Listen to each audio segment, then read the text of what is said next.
VGMP. Hello everybody and welcome to a brand new episode of VGMP, the video game movie podcast, hosted by me, Jamie Evans, and my co-host Rory Jocelyn. Hell yeah! And today we are talking about a movie that you have probably never heard of, based on a game that you have probably never heard of. Jamie, PC gamers will have heard of it. It's a very popular PC game in the 90s. I bet not one person in our audience is a PC gamer. It depends. Well, maybe. Most of the ones that we talk to, at least talk to us on our Discord, are Sonic fans, so PC wouldn't have been their primary console of use. But people know things like Half-Life, people know things like Portal, and while those things are a little bit later, not by much, than Wing Commander. They're also available on Xbox. Wing Commander Academy was on Xbox. I thought Wing Commander Academy was a series. Yeah, it is, but was it Wing Commander something else? There was a Wing Commander game on Xbox Live Arcade, and it was... that arena one you're on about. Oh, that was it, Wing Commander Arena, there you go. Yeah. Which was nothing like Wing Commander. Yeah. Wing Commander was massive in the 90s. On PC, it was massive. Yes, but massive on PC in the 90s is the same as saying was massive on Betamax. No, I can't give you that, and I'll tell you for why. No one gamed on PC in the 90s except ultra nerds. I tell you for why that doesn't work, Jamie, and I can do it in one word. Doom. That Doom proves my point. No, it doesn't. Because Doom is the exception that proves the rule. No. Yes, it is. No. Doom was known for its PC version. Nobody was sitting there going, you got to play Doom on the PlayStation. This is what I'm telling you. Doom was the exception that proved the rule.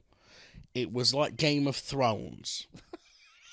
What? Most of the general public do not like high fantasy. That's a fact. We can observe that.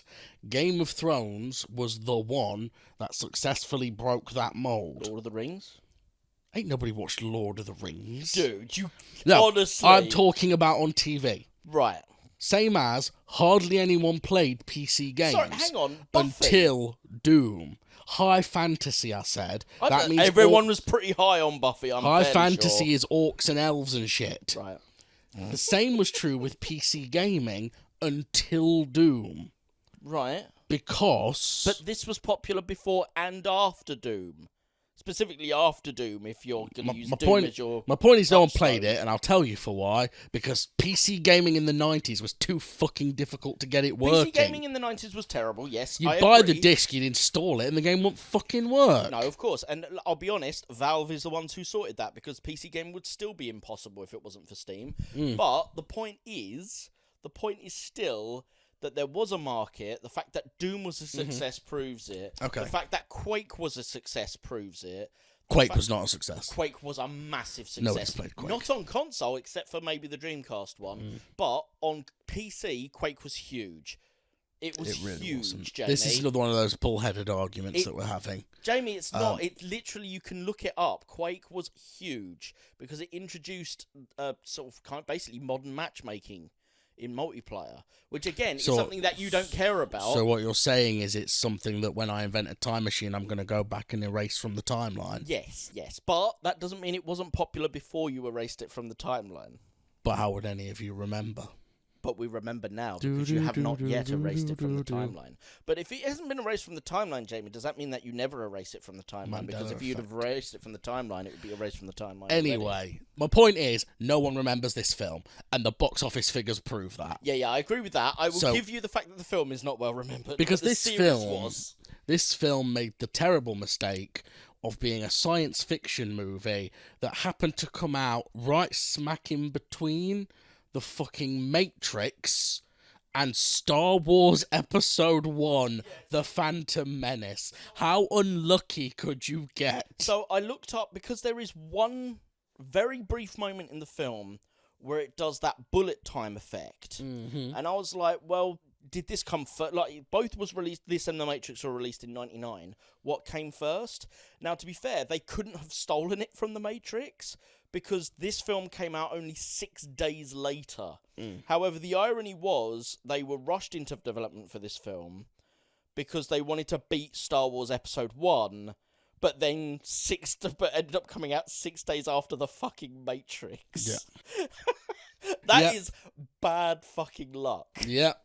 This movie is directed by Chris Roberts, who also created the Wing Commander video game series, which I believe incorporated a lot of live-action cutscenes, didn't it? Because some of those actors were actually meant to be in the film and then weren't, which we'll get to later. Oh, as a little bit interesting. of trivia. Oh, no, I didn't know that. That's interesting. David Warner's role was originally meant for Malcolm McDowell. It is a character in the games played by Malcolm McDowell. Yeah, I know Malcolm McDowell's in the games. I know Mark Hamill was. There's a lot of big actors in the games.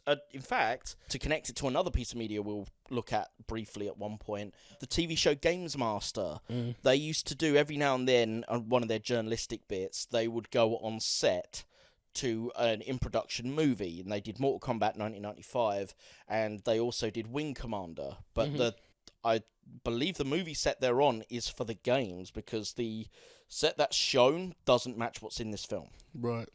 So it must have been for one of the games. Dominic Diamond twatting about on set, which was good fun. But yeah, the David Warner character was actually meant to be Malcolm McDowell, but by the time the film went into production, Malcolm McDowell was already shooting another film called Fantasy Island. Fantasy Island. A reboot of the TV show of the same name. Excellent, excellent.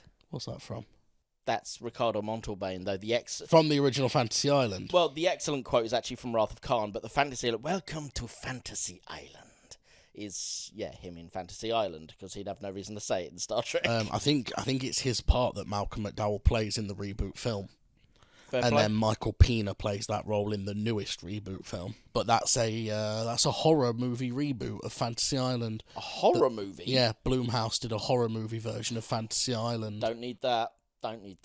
No, neither did I, because it's shit. Yeah, that doesn't surprise me. Fantasy Island doesn't lend itself to horror, so that's... Oh no, the concept does work. I'll give them that. The concept isn't why the film's shit. The film's shit because the acting's bad, the plot is ridiculously predictable.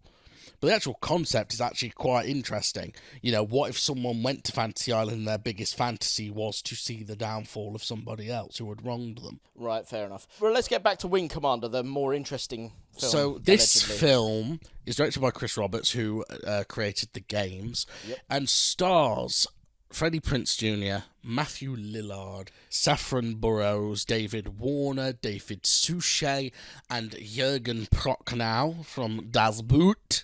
And it's sort of a dash of Star Trek, a dash of Star Wars, a dash of Starship Troopers, put in a blender, and then kind of filtered out so all the really cool bits get left behind. And you kind of just get bland. Yeah, but it's that's a bit of a surprise, because it has all the right elements to be brilliant. But it seemed to have left all of the excitement at home. Well, what I'd like to say first of all in the film's favour was it was good to see a video game film, especially one this relatively early, 1999. It's good to see a video game film that doesn't have that video game film feel to it. Yeah. For example, we also recorded Blood Rain today. Blood Rain has that video game movie feel, which is, from the minute it starts, you're like, oh, no one's really taking this seriously. The director's a hack. Everyone thinks they're better than they're too good to be in this. Yeah. This at least feels like they attempted to make a real movie and take it seriously for the most part. Yeah, I agree. It's very weird. I think it's probably because the creator of the films had the creator of the games was directing the film, but also had experience directing actual celebrities in the game in film form, which I can only imagine is one of the reasons why. Because, like we just said, this is quite early in video game movie history. I mean, most people would say that the first proper Hollywood movie based on Super Mario Brothers, which is only 6 years before this. And so really, you had only had Super Mario Brothers in 93, Mortal Kombat in 96, 95, its abysmal sequel in 97. By this point, Resident Evil was in production but hadn't come out yet. Yeah. Really, were there any other big video game movies at that time? Christ, there's not many. Street Fighter. Street Fighter had come out. You had Double Dragon, which was awful. No one took that seriously. But my point is, you hadn't yet hit your Uwe Bolls and your Paul W.S. Andersons, but it was basically low budget cheese, and it knew it. Half the time, when it did it well, or well enough to at least be passable, it was tongue firmly in cheek and taking the piss. In fact, the only one that really tried to do something unique with itself was the Super Mario Brothers movie, which also wasn't well remembered for even attempting it. So yeah, most of the time it's just like, hey, people slap each other around, ha ha lol. It's just interesting that, and I know what you're going to say, yes, Wing Commander was a successful game. It was. But it's not the one that jumps to your head, as if I was to say to you, what do you think the first 10 franchise... Let's say we've just invented video game movies now. They've never existed up till now. And I said, so imagine we're in 1999. Yeah. And I go, right, we're going to start doing video game movies. And I said, name the first 10 franchises that you think we should turn into movies. People wouldn't say Wing Commander.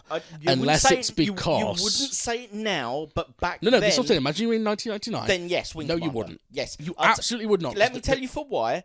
Again, it's a series that is popular, and it's got a director, or it's got a guy who's well-versed from the games, directing celebrities in cinematically filmed moments. So that was the part I was about to say was, unless it's because of the live action cutscene. But there's a billion other games that did that.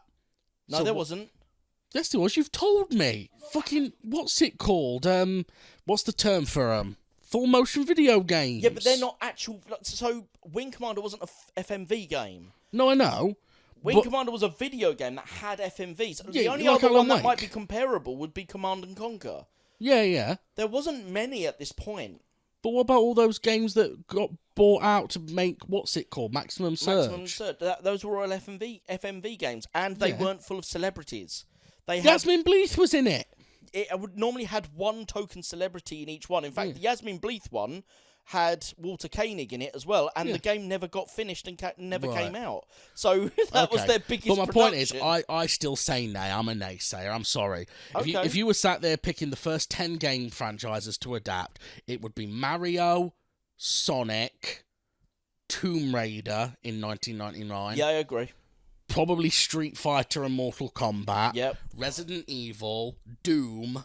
Doom. Would they have been crazy enough to attempt a Final Fantasy film? No, they wouldn't have done Doom, because the only way to do Doom properly, and they didn't even do Doom properly when they did Doom, is demons. And you've got to remember, in the 90s, there was all that shit around Congress about video games preaching demonic stuff to children. So they would not make a film on Doom in the 90s. It would have been too edgy for the 90s. No, I disagree, because there was plenty of space demon films in the 90s. Not that were based on video games, which were considered children's things, even though Doom was not rated for children. Fine. Okay, take Doom out. GTA. GTA was not the franchise you think it was in the 90s, man. GTA in the 90s there was only GTA 1 for one thing. And Weren't we at Vice City by 99? No, man. No, GTA hadn't... So the first... So GTA 1 and 2 were top-down. Right, I know. Yeah, so they were not the GTA that most people think of. GTA 3 was where it started, and that first came out on the PlayStation 2. Right. And it was not an early PlayStation 2 game, so I'm fairly certain that was like 2003, maybe. Enough. So yeah, we're a long way off GTA. Anyway, Spyro, Crash, Croc, Bubsy. They attempted Bubsy. They did attempt Bubsy for TV, but no. Well, my point is, there is a long list of things they'd have done before Wing Commander, in my opinion. Okay. But whatever, we're never going to agree on that, so let's move on. Yeah, the only thing that I can think of that... Streets of Rage. Weirdly enough, Sega did have output in the 90s, but it was often either only for TV or it was solely stuck in Japan. Yeah. So they did like a short film on Panzer Dragoon, which, most people who love Panzer Dragoon say is shit, which is not a good start, considering it's not really got an audience outside of potential Panzer Dragoon fans. Yeah. And B, like... If I was looking at a franchise of Segas to convert, I would not have jumped to Panzer Dragoon. I'd be like, oh, we need an anime to sell what Sega makes. Panzer fucking Dragoon. So, to sum up this film, it's set in the future where humanity is a space-faring civilization at war with an alien race called the Kilrathi. We're never really given any details on where, why, when, or what for this war started. No. Which the film suffers from, I won't lie. Yeah. It also suffers from not having a real villain. You don't get a singular villain, do you? No. It's just the Kilrathi. One of the reviews I've queued up to read later is from someone who is a fan of the games, and they were saying about how in the games there is a singular villain who is like the leader of the Kilrathi, and he's apparently a really cool villain. They described him as a cross between Joseph Stalin and Hannibal Lecter. Oh, interesting. And they're saying it makes no sense that he's not in the film. Like, just putting him in would immediately improve it, because you'd have a singular antagonistic force for them to go against. The Kilrathi in this, I'm not sure what they're like in the games, but in this, they are basically cat demons. So apparently they are cats in the game, Okay. but apparently it's more like humanoid tigers, Right, not overgrown house cats. right. We begin the film with a Kilrathi attack on a spaceship that has a Pegasus Navcom device on it, Yeah. which apparently will allow the Kilrathi to space hop to Earth. Yeah, in this, they don't really have warp in the traditional sense, or, light speed as such. What they have is impulse engines, and in order to do basically warp jump... You have to go to a jump point. Well, they don't. They slingshot around a quasar. Yeah, but they keep calling it a jump point. They call it a jump point because that's where they jump from, but it is a quasar. Yeah. So essentially, it's not like they've built a jump point. No. They just have to try and navigate around a quasar and let it slingshot them wherever they're going. Yeah, which they've named Charybdis after the mythological figure, and it drops them off at Scylla, which is a gravity well near Earth. The thing with Scylla is it's also incredibly dark, and when you go through it, you end up going ta-ra, ta-ra. It's a Scylla Black joke. I'm done. No, Jamie, don't leave. Go on, fuck off, do the show on your own. I'm done. We're not having that. We're not having fucking Scylla Black jokes. For anyone who doesn't know, Scylla Black was a 1990s, so very good for this. She did the show Blind Date on TV. She was the host. It's ta-ra for now. Ta-ra, everyone. What this film does is it introduces us to Freddie Prinze Jr. and Matthew Lillard, who are two young pilots who are being transported to a flagship of some kind in the middle of buckfuck nowhere. And David Warner sends them a message to give to the captain of that ship, who's played by David Suchet, to basically have them intercept the Kilrathi before they can reach the jump point at the quasar and try and take them out as much as possible. Or warn Earth how many ships are due to come through so they know how much of a resistance force to put up. The problem with this film is the first 45 minutes at least, its first act is a little bit stilted.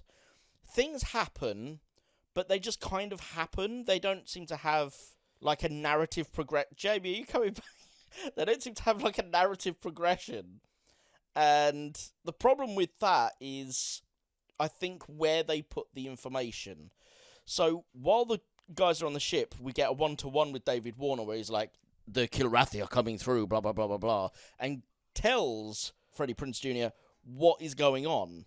But what it should have been is, I've got this to deliver, make sure it's for the captain's eyes only. And then we find out a little bit later, once the crew are a bit more established, what that message is, so that the danger... Because at this point, that's introduced at like 10 minutes in, and then we don't really see the Kilrathi until about 50 minutes in, which is a huge wait for, like, this shit's going on, but you're showing me this other bollocks. Isn't that right, Jamie? So the thing about the Alan Wake 2 DLC is that it's actually... So, welcome to Second Take Cinema. Today we're talking about Nightmare on Elm Street. We've replaced Rory with my new co-host. It is me, Naughty Naughty Uwe, here to talk to you about Nightmare on Elm Street, which would be a better movie if it was made by me. This is not a German accent. What they got wrong on Nightmare on Elm Street? Okay, I'm not back. enough naughtiness. I'm back under duress. The Cilla Black joke was offensive, quite frankly. What? It was offensive to good taste. It's offensive to Cilla Black fans. Because, she's dead. Is she dead? Cilla Black's dead, right? Now you're just wishing nasty things on the poor woman. No, I'm sure she's dead. Yeah, she's dead. She died in Spain. Of course, she did well. Didn't she do well? She born in Vauxhall in Liverpool, and then she dies in Estepona in Spain. Nice. Okay, where do I want to start with this film? I want so hard to be positive on this show, but they just keep making it so damn difficult. Now, the problem, I think, with Wing Commander is A, as we said, there's no central antagonist. B, is I'm not entirely sure the film fully knows what it wants to be. Yeah. It wants to be a little bit Top Gun in space. And it wants to be a little bit rock and roll. But then it also wants to do the actual dogfights and things in space, which Yeah. which straight away does not interest me. Like, I'm sure that's probably what the games are largely about, is dogfighting in space. Fair enough. It's just not for me. I couldn't care less. I don't care when they're fighting, on Earth in World War II dramas. I don't care in space. I don't like the bits in Star Wars where it's the X-Wings? Yeah. TIE fighters? X-Wings versus TIE Fighters, yeah. Yeah, I don't give a shit about any of that. It might as well be George Lucas sitting in his bathtub holding plastic toys going, zoom, zoom, zoom. Oh, that's a shame. I disagree with you. I'm sure a lot of people would, but I can understand it not being your jam. What's really annoying about this film, really, its cardinal sin, it has the audacity to have one really good bit right in the middle, sandwiched between a whole lot of garbage film. And that's a shame. I'm going to come out and say it right now. Matthew Lillard is the MVP of this movie. He should be the main character. I do not give one flying singular fuck about Freddie Prinze Jr.'s character the entire film. And that has a lot to do with the fact that Freddie Prinze Jr., I hate to say this because he's a lovely guy, cannot act. I've seen a lot of Freddie Prinze Jr. films at this point. The man cannot act. Okay. He is he's the definition of monotonous. So, I'm not going to slag off Freddie Prinze Jr. because I think he does all right with what he's given, but I will agree with you that I don't think what he's given is particularly interesting. No. They repeat a storyline with him and Matthew Lillard, which is that they fall in love with a female pilot who they're working alongside. Yeah. Except the one that they do with Matthew Lillard is immediately more interesting. Not because of Matthew Lillard, though he does help elevate the material as well. It's because Matthew Lillard comes straight away with character flaws. Yeah. Whereas what they've tried to do is he's basically the side character to Freddie Prinze Jr. And Freddie Prinze Jr. is he's a little bit fresh and like fish out of water guy, but he's actually quite a strong man with a really good genetics that help him do this, that, and the other. It's like, it's class shit. He's born from the right families where Matthew Lillard isn't. However, Matthew Lillard is actually shown to be a very competent pilot. The problem he has is his ego. Yeah. And so straight away he's a bit annoying, and you can actually see, like, this guy would piss you off if you worked with him. He starts off as the typical Matthew Lillard character. Yeah. Because in the 90s, Matthew Lillard played a type. Yeah. He played it in Scream, he played it in Hackers, he played it in this, and the type was slightly camp, over-the-top dickbag. Yeah. Yeah, and he's playing that role again. Yeah. But what's great here is that starts to evolve as the film goes on until it becomes this actually really emotional thing that works really well for me, because from the minute him and Rosie get together... There's a character called Rosie, that's the woman he gets with. Yeah, and you see them in bed together and the way their relationship works, you know from that moment, oh no, these two are doomed. Yeah. Because you know from the way they are almost... They're such a obviously good couple together in the sense of the passion and the romance, but they are also absolutely the worst possible couple because, much as the famous saying goes, opposites attract and blah, blah, blah, they're the same person. They feed each other's egos. They're both They're egos and they're both competing. adrenaline junkies. And they're competing with each other's adrenaline junkiness. And even in bed, you see that they're pushing each other further and further. Yeah. And then that translates over to, well, there's the bit first of all when they're trying to land funny, aren't they, in the bay? I think is it seeing who can break at the last minute or something like that. Yeah, they're trying to fly in and do as many turns. Like, that's yeah, it. he does like a 360-degree spiral. She does in, 570 or something. and she does 570. He's like, oh, you're just trying to impress me. Yeah. And they've pissed off every single other person in that bay because they almost ran over a few. Yeah. And, you know, they damaged the ships. That means they have to repair them. It's like, oh, yeah, aren't I cool that I did this? And then she's done the same, essentially, but done it slightly better. But no one's impressed by that except each other. Yeah. And that's brilliant.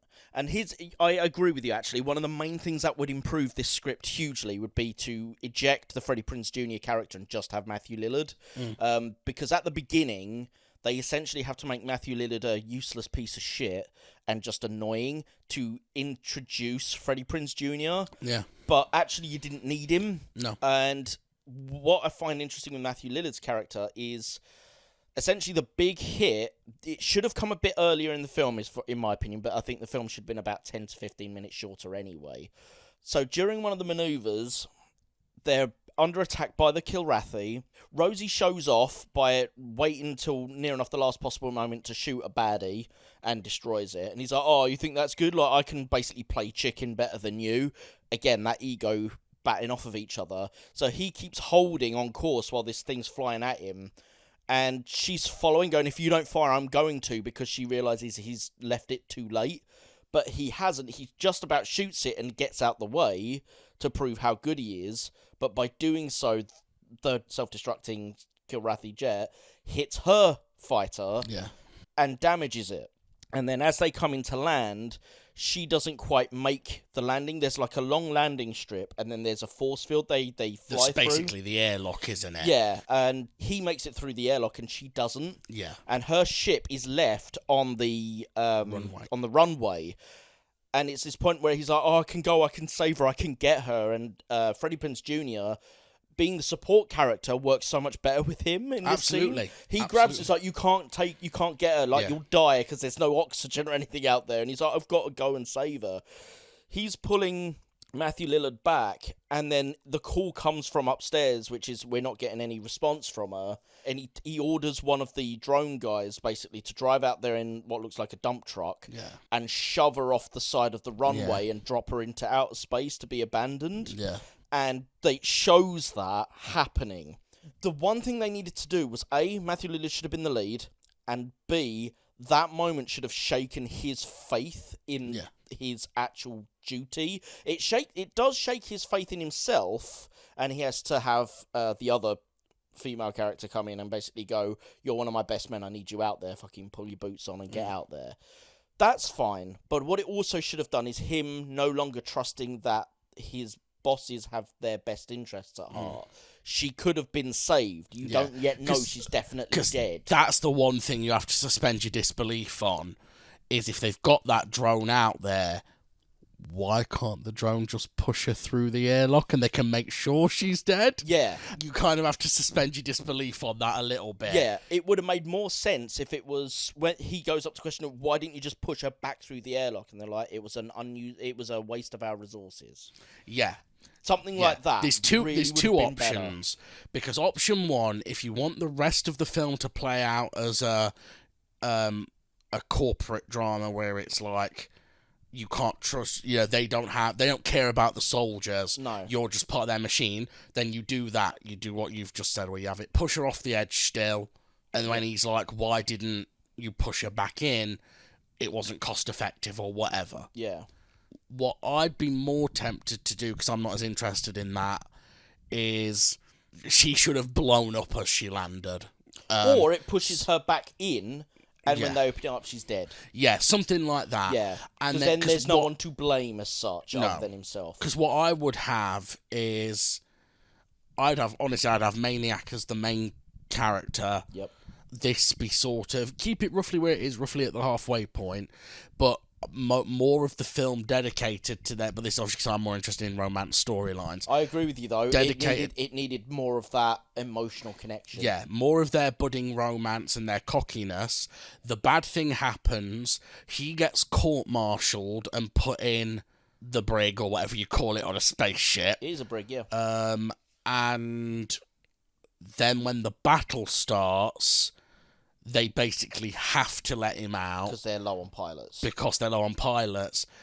But then what you then need is another similar situation to come up where again he's in a similar situation where he could push it and take out the enemy, but it would probably cost one of his other teammates' lives. And he chooses a different option. And he makes the different option. Yeah, I think that's a better storyline. And something else that it needs to do, whether you have Freddie Prinze Jr. as the main still, or whether you have him as the support, which I think is the better option, you need to build more as to why they're friends. Because right from the start, it's just like, well, Freddie Prinze Jr. seems to be a man who tries to work by the book and is pretty much like a fish out of water. Matthew Lillard is an over-egotistical dickbag, and you don't get enough of them two together actually sharing their friendship.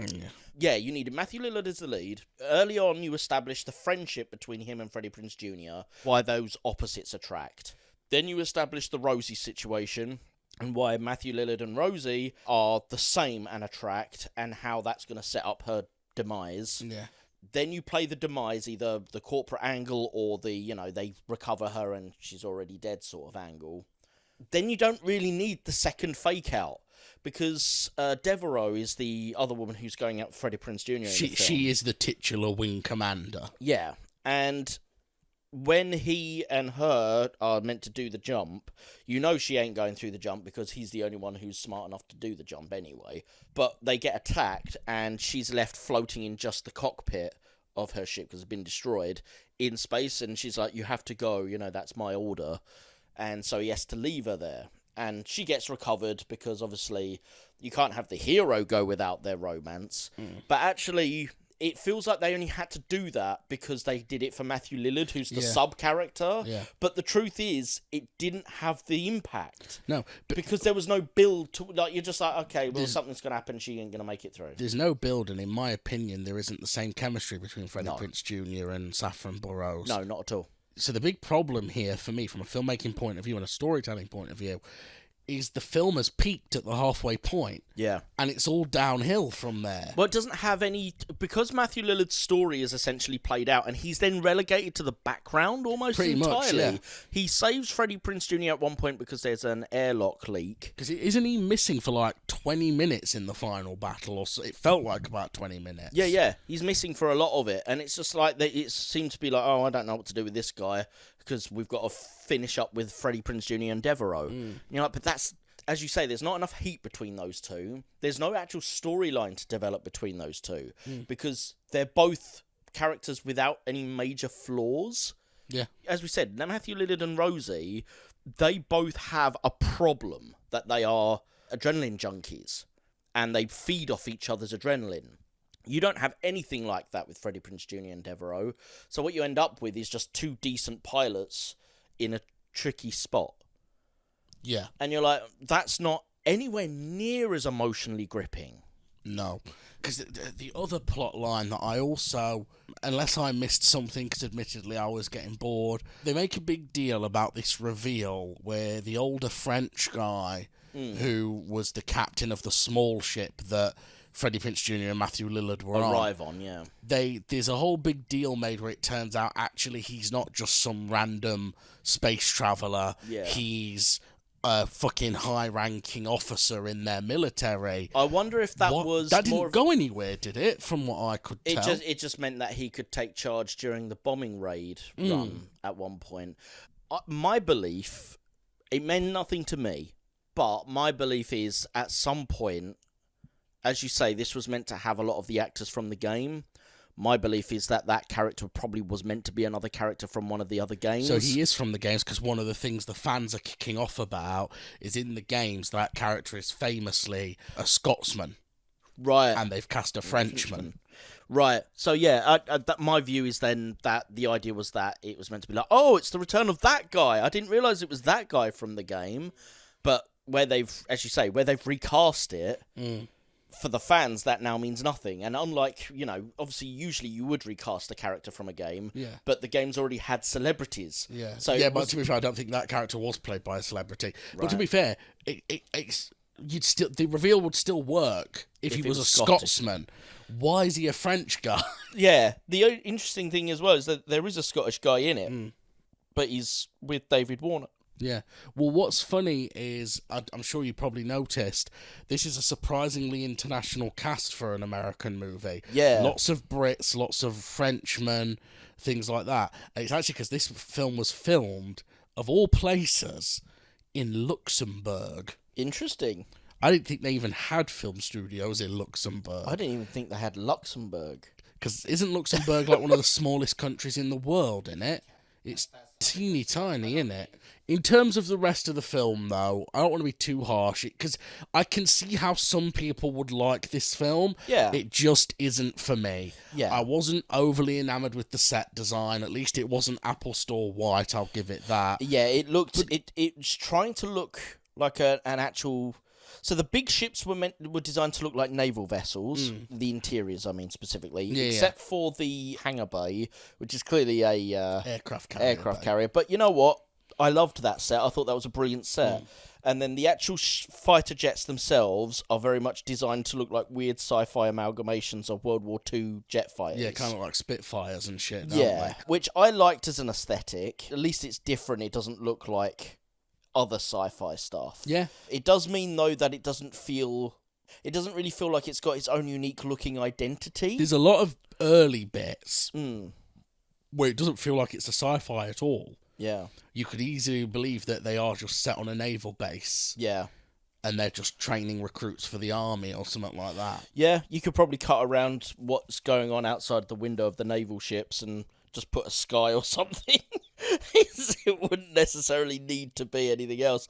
I also wasn't quite sure why you necessarily needed to have both the David Suchet character and the Jurgen Prochnow character. Yeah, it again, like with Matthew Lillard, in like the second half, the David Suchet character just kind of disappears. Didn't he die? He got a blow to the head. I don't know if he died or not. They don't actually confirm that, I don't think. What happened, he does take a blow to the head. Jurgen Prochnow walks up to him and goes, "We need a medic," and then David Suchet's character gets taken away, and then Jurgen Prochnow is, for all intents and purposes, in charge. Yeah. Except for when the French guy takes over, because he's a higher rank. Because I think the only reason you had Jurgen Prochnow and David Suchet is so that you could play out this angle where Prochnow distrusts Freddie Prinze Jr., Blair, because he's a pilgrim. Well, I've looked this up. The pilgrim stuff is not in the games. No. And I don't think added anything to the film, especially not if we were to have it my way, where you make Matthew Lillard the main character. Yeah, I think the thing is the reason for the addition of the Pilgrim story was just to accommodate how or why Freddie Prinze Jr. would be able to calculate the jump coordinates when the computers were offline.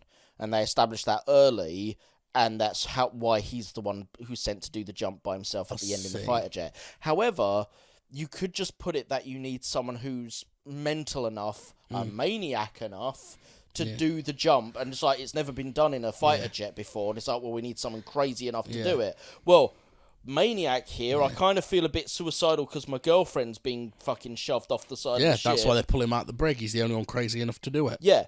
That's the perfect angle. You don't need the Freddie Prinze Jr. or even if you keep him, you don't need this pseudo-religious or genetic superiority angle of the Pilgrims. Again, what's really weird about that, though, because as you say, this isn't like a film that was handed over to like someone like Paul Anderson who don't give a shit. Yeah. This is the guy who created the games. Yeah. Apparently in the games, going through the jump points is nowhere near as complicated as it's shown to be in the film. No. It's just an everyday thing that like any space traveller can do, apparently. That's so weird. So it's really weird that you then chose to base your entire film, essentially, the MacGuffin of the film, basically is this nav box that lets you... Yeah. That's what everyone's after, isn't it? It's that navcom box. They even mention, David Warner's character even mentions, like, once they know that they're in danger and they're calling ships back, he even mentions that because the jumping is so dangerous, they've lost, I think it was 3 ships and 2 are offline, because they've been trying to do the jumps and they've performed them unsuccessfully. Yeah. So warp travel is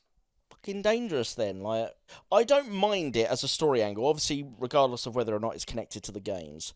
I didn't mind that as a story element because, you know, slingshotting to get faster than light is kind of fairly fine as an idea.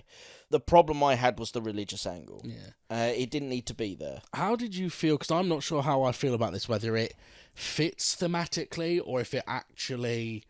Actually, no, now I'm thinking about it, I think it actually undercuts the film and ties into this whole genetic superiority, born to be great thing we're talking about. Yeah. Blair basically beats the Kilrathi mothership, for lack of a better word. Yeah.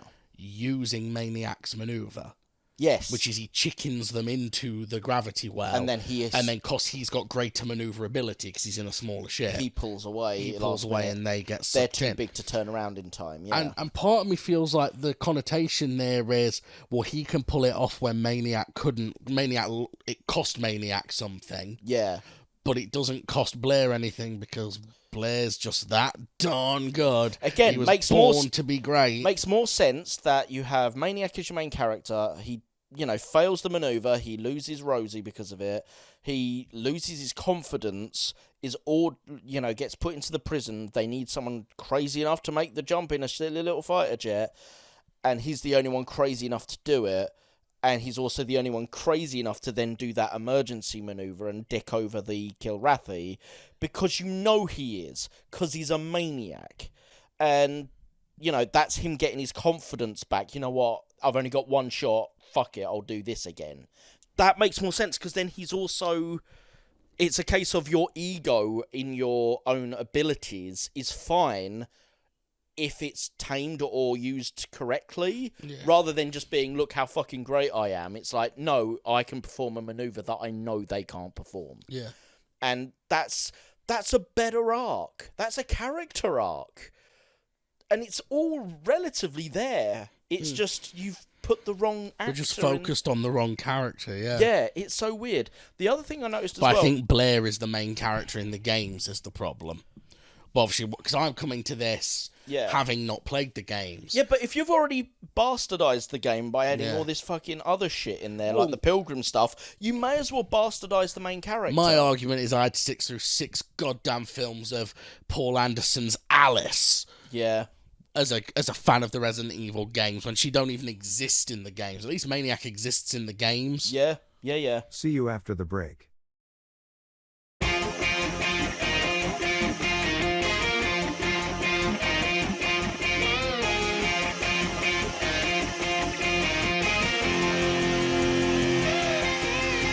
The other thing that I find a bit interesting is Jurgen Prochnow. He seems to be like an amalgamation of 2 of his already existing characters. Das Boot. Yes, Das Boot as the U-boat captain, and his character in Judge Dredd.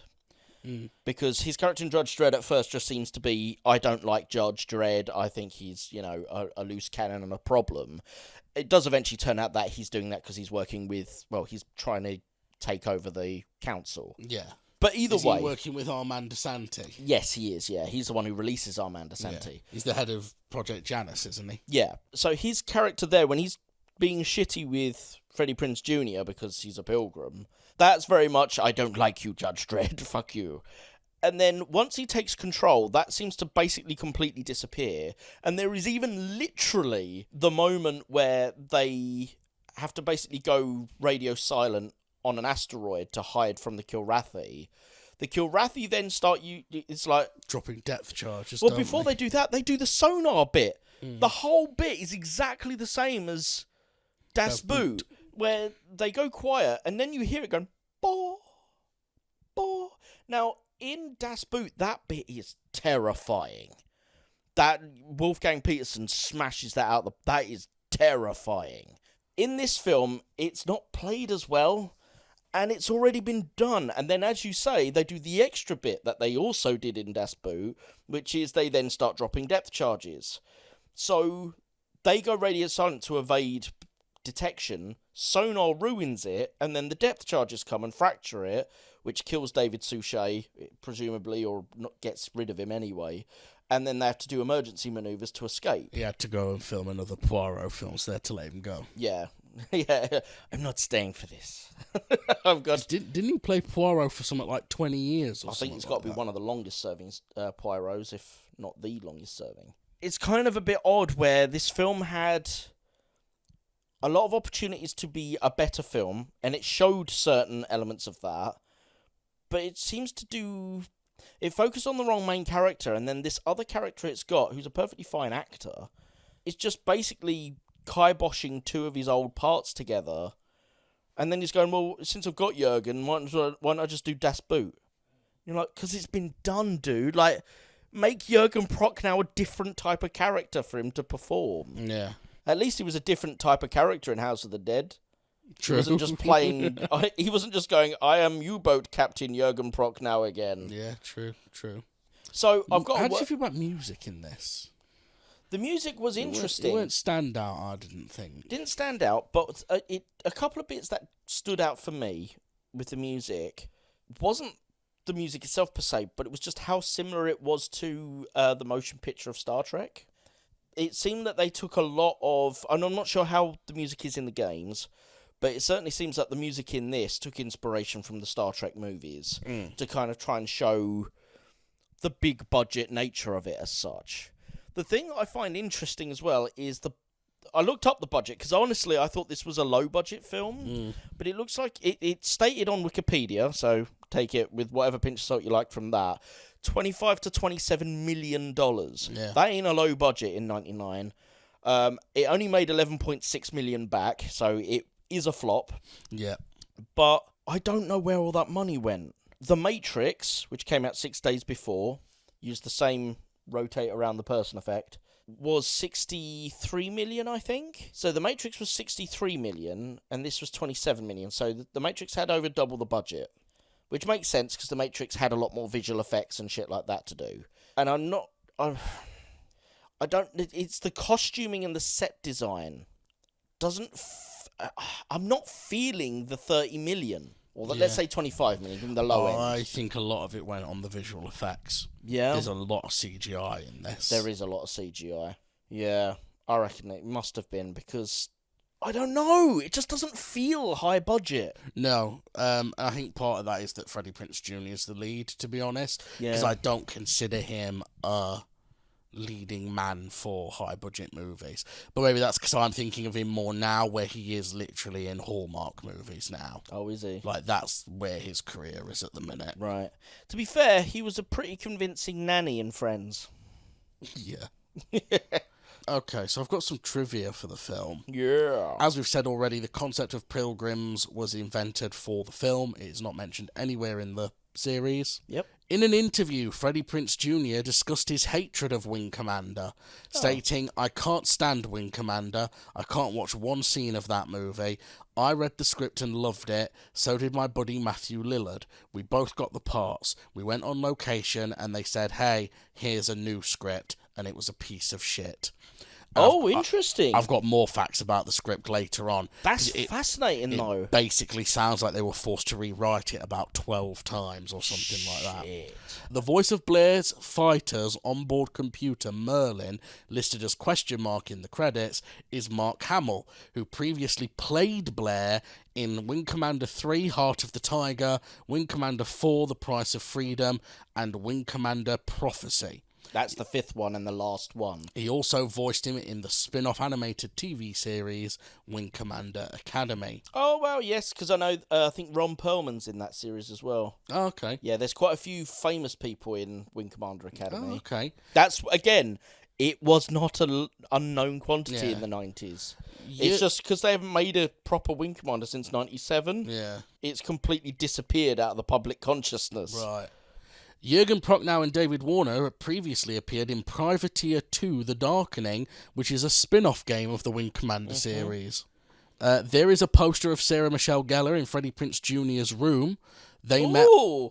they met on set of I Know What You Did Last Summer in 1997 and got married in 2002. Yeah, but she's also, like those two, in Scooby-Doo. I know. So Now, where's Velma? Come on, are Velma must you- be in here somewhere. Are you ready for an absolutely hilarious fact? Go on. Now, how much did you say this movie made? About half its budget, 11 million or something, wasn't it? 11.6 million, I think, on Okay. a $25 to $27 million budget. Okay. You're about to find out that this film actually technically less people saw it than that. Right. This was one of only 3 films that upon release, the trailer in front of it was Star Wars Episode 1, The Phantom Menace. There were many reported cases of people buying a ticket for Wing Commander and then leaving once the trailer for Phantom Menace played. Was that... Do you think that might be why the studio wanted this released before Star Wars 1, The Phantom Menace? 100%. It was just for the marketing. Yes. Right. I mean, They obviously technically- thought people would stay and watch the film. Yeah. But they don't care because you've bought the ticket. Yeah. So actually, even less people saw it than we think saw it. But they did make that sales number. Yeah. Why Right. wouldn't you stay to watch the film? I don't know, like, I can understand walking out part way through if you were like, actually, I don't like this film, I but think you'd give it a chance. yeah, wouldn't you? you'd be like, well, I've seen that trailer. Let's see what this is like. Yeah. I obviously like sci-fi Yeah. because otherwise I wouldn't give a shit about Star Wars. So this next fact is a long one, but it relates to the design of the Kilrathi. Okay. Director Chris Roberts regretted how the Kilrathi turned out in the film. Initially, production designer Patrick Tatopoulos came up with the designs that would have handled the Kilrathi the same way Alien in 1979 dealt with the Xenomorph, by having lithe dancers in bodysuits, which would have been shot in a way to make them appear 8 feet tall. However, it would have cost $500,000 to pull off, which Roberts didn't have in the film's tight budget of $20 million. He had already fought to have Peter Lamont hired as a production designer on the film, a decision producer Todd Moyer opposed for cost reasons, but conceded to in the end, and so he was not willing to inflate the budget further with the hiring of Tatopoulos as well. As a compromise, Moyer found a production house in the UK, where a team of inexperienced designers were hired to create the Kilrathi for $200,000. Roberts wasn't shown the progress of the suits and was becoming increasingly concerned.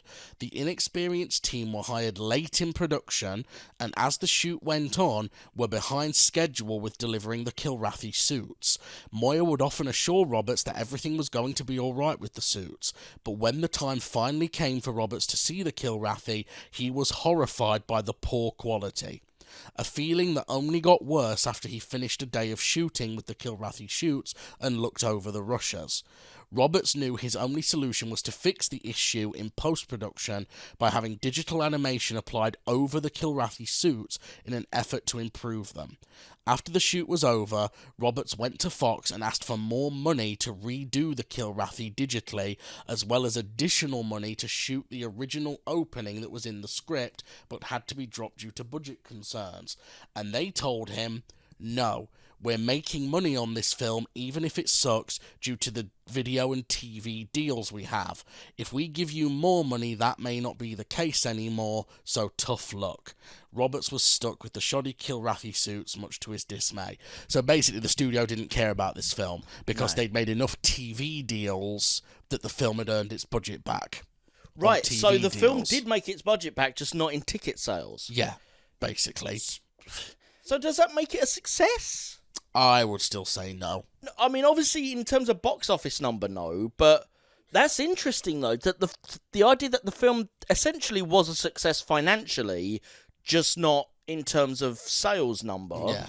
I wonder how many technically box office flops have been successful. Oh, loads. Loads. Yeah. There's loads that make the money back in syndication deals on TV and things. Yeah, that's true. In the game's taking a shit Blade to a Runner jump. did as well, I suppose, didn't it? It Yeah. became a cult hit. Ben Kingsley was offered the role of Admiral Tolwyn, which is the Right. Malcolm McDowell character. This film is a reimagining of the first Wing Commander video game. Chris Roberts felt the original screenplay by Kevin Droney, which was revised by Roberts and Larry Wilson, whilst not a masterpiece, was far better than what ended up being filmed. But the changes that were requested by producer Todd Moyer ultimately led to the script quality worsening with each rewrite.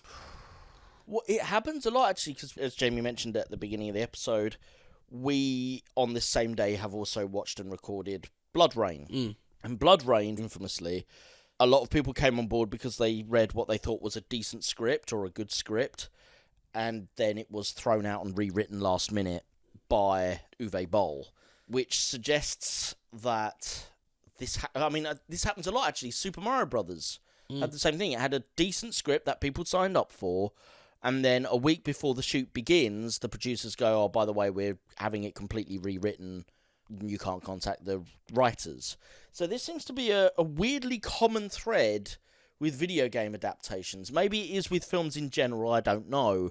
But certainly with video game adaptations, it's a recurring story. I wonder why that is. Yeah. The film was rushed into production as Fox wanted it delivered by November 98 so they could release it before Star Wars Episode 1 The Phantom Menace in 99. This gave Chris Roberts only 3 months of pre-production as opposed to the normal 6 to 9 months that you usually get with a visual effects heavy film. Yep. In an interview with the Wing Commander fan site, Wing Commander Combat Information Center, director Chris Roberts explained the reason behind the film looking so different from the world established in the games. I took the look of the world too far away from the game look. I had many reasons, partly because I was paranoid of being accused of being too much of a Star Wars clone. On the game front, that was always good that Wing Commander had a bit of a Star Wars vibe, but when you're making a film that's meant to be released before the next installment from the granddaddy of all sci-fi films, you get worried. In retrospect, considering how Star Wars Episode 1 turned out and looked, it was the wrong decision, but at the time I was picturing the next Star Wars to have the awesomeness of the first 3 films, not the disappointing mess that Episode 1 was. But there was a subplot about a traitor within the Confederation that was cut from the film. However, toy manufacturer X Toys made and distributed the Pilgrim Traitor action figure. It comes with a mask hiding the traitor's face.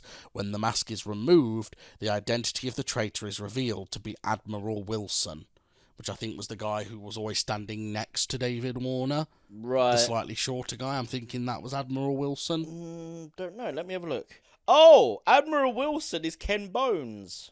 Oh. Ken Bones played the guy at the beginning who was working on the base right at the very start when the Kilrathi attack and take the jump. What's it called? The Navcom. Yes, they steal the Navcom from him. So it was essentially he was working with the Kilrathi. But we see nothing in the film as it's presented to us. Maybe it was different on that version of the script. To suggest why he would work with the Kilrathi. Because it's not like they're shown to be a welcoming species. Or that there is any interconnectedness between the two. But okay, fair enough. Yeah, I think we've discussed quite a bit what we would do to improve this film. Switch up the main character to Matthew Lillard, make him have the big thing. Maybe have Freddie Prinze Jr. there, but as the support character instead of the lead, and add in a bit more about their friendship at the start, and eject the stupid class fucking genetic betterness of Freddie Prinze Jr.'s character. And we don't even need that given to Matthew Lillard. The fact that he is Maniac already covers everything that added to the script without needing it. So is there anything else in this film that you think you could change to improve it? We've stated about the narrative, who we'd focus on as the main character. No. Is there anyone you'd recast? No, or is there... I think, I think I've laid out roughly what I'd rather the structure be. Yeah. So I think I've pretty much covered all of that. The only one I thought was actively bad was Freddie Prinze Jr. All right, okay. I wasn't overly enamoured with Devereaux. Is that Angel? Yeah. Yeah. But to be honest, in my restructure, you don't need her. No. Because Rosie takes that role Yeah. and then dies. Yeah. You could, in fact, if anything, you'd have her as another friend, so you'd have a female that survives the film, but without needing to repeat the romantic subplot. Yeah, I guess your only problem with doing the plot the way I've said is you're basically falling into the trap of the trope of fridging, aren't you? Which is you're killing a female character so that the male character has an arc. But I've always felt a bit... No, it's impactful though. It's impactful for the character in this sake, and it's built up to. Fridging is something like Deadpool 2, where the character literally opens the film and is like, my wife's dead, where is she? And she's dead. And it actually comes from a comic book. Weirdly Yeah, I enough, know it comes from comic books. It's from Green Lantern, innit? Yeah. Where he opens a fridge and finds his dead girlfriend in it. But it's right at the start. It's like, where's my girlfriend? Pop, open fridge, there's dead girlfriend in I the don't fridge. know. I've always heard it described as it's any time you... And this is why I disagree with the term a little bit. Right. Is it's any time you kill a female character just for the purpose of furthering the male character's arc. Yeah, but that's not the case in this case. No, because in this case, it's not just for furthering the male character's arc. That's also the conclusion of her arc. Yeah. She's not been brought in as like, oh, that, by the way, have you met my wife? And then she dies. Killed, yeah. You know, she's had a storyline of her own as well. Yeah. Yeah, I think I've pretty much outlined what my version of this would be. Fantastic. So maybe change some of the design so it feels a bit more sci-fi, but yeah. to be honest, see, the thing with my version is there's actually no reason it has to be a sci-fi either. You could have it just be about... I mean, this version of it could have been... The only thing that changes it is the fact that they needed the quasar for the slingshot. So I have a suggestion for worst line. Go on. At one point, Devereaux says to Blair... I don't remember the whole line, but I just heard the phrase, went, that's going in. Kilrathi gangbang. You see, it's an ambush. 5 or 6 fighters hide behind rocks the size of your swollen head and pounce. Kilrathi gangbang. Yeah, go ahead. Yeah, we can get some spillage going on and check ourselves into the Kilrathi gangbang. I'm a fan of referring to things as a gangbang. So. Yeah, for a joyful happening, Jamie. Sunday, Monday, happy days. Thursday, Friday, happy days. Which only leads us with the inevitable question of, would we recommend the film? Jamie, would you recommend this movie? No.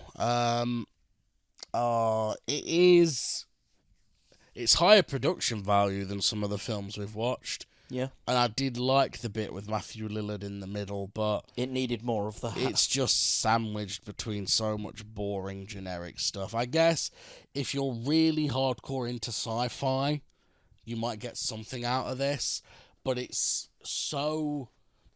There's nothing this does that a million other sci-fis haven't done. Yeah. You'd just be getting a amalgamation of all the things I said earlier: Starship Troopers, Star Trek, Star Wars.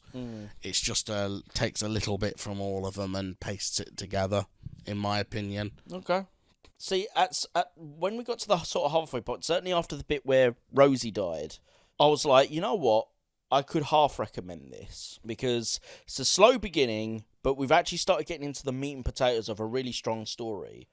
And then after the whole Rosie bit and Matthew Lillard sort of gets ejected from the plot, it doesn't get replaced or added to with anything more interesting. It goes, but as you say, it's literally like a sandwich, because the second half is kind of as dull and labouring as the first half, but with, honestly, an exceptional bit in the middle. It's exceptional. Honestly, if the whole film was just that, it'd be a 10 out of 10.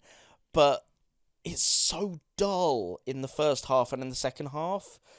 I was going to recommend it or half recommend it for sci-fi fans, or even for flipping Wing Commander fans, but it sounds like they don't even like it. Well, everything we've read says it's very different. Yeah, so I'd quarter recommend it if I could, but that's just taking the piss. So I'm going to go with no, dog. I hate that because the fact it's got that middle bit that's exceptional makes it more interesting than most of the stuff I say no to. It's the biggest crime you can commit in a film is be dull. If anything, it's an interesting look at how a production can go wrong even in the hands of its original creator. Okay, well, that wraps us up for another week, everybody. Thank you so much for taking the time to listen. Please do like, share, subscribe, leave reviews, etc. All that sort of stuff helps bring attention to the show and helps us to keep doing this.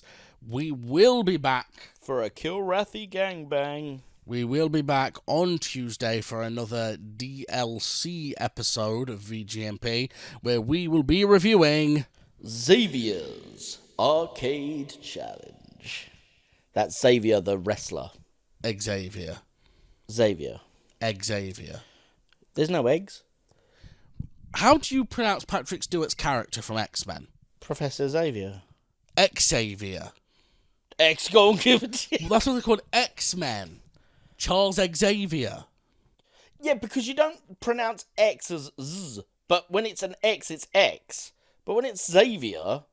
Xavier's not a name. Yes, it is. It's not. Trust me, I used to watch wrestling. They announce him as Xavier Woods. Maybe he's called Xavier then. No, Charles Xavier is called Charles Xavier. Go look up Ian McKellen saying it. We'll have to agree to disagree. Charles Xavier. Charles Xavier. Get the fuck out of my house with your utter bollocks. After Xavier's Arcade Challenge, it's hackers. Jamie is very angry with me. That's funny how it's turned out to be 2 Matthew Lillards in a row. Yeah, with Avia in between. Which is also interesting, because that's Avia, and this is a film about aviation in space. I hate so much about the things you choose to be. So much. You looking forward to next time, babe? Oh God, I don't like this feeling now. It's too much anger. I'm not doing the show anymore. I just can't take this. I could be writing a script right now. Instead, I'm here listening to a grown man mispronounce Xavier.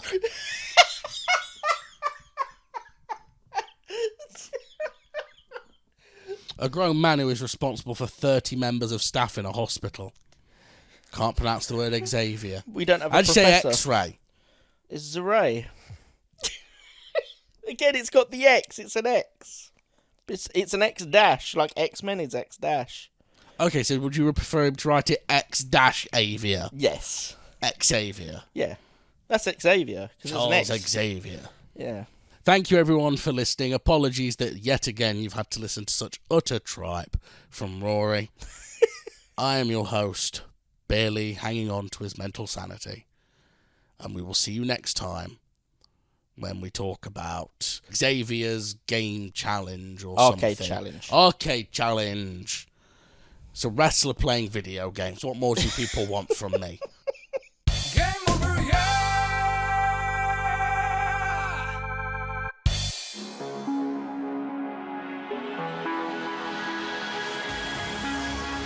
Cyberpunk Studios.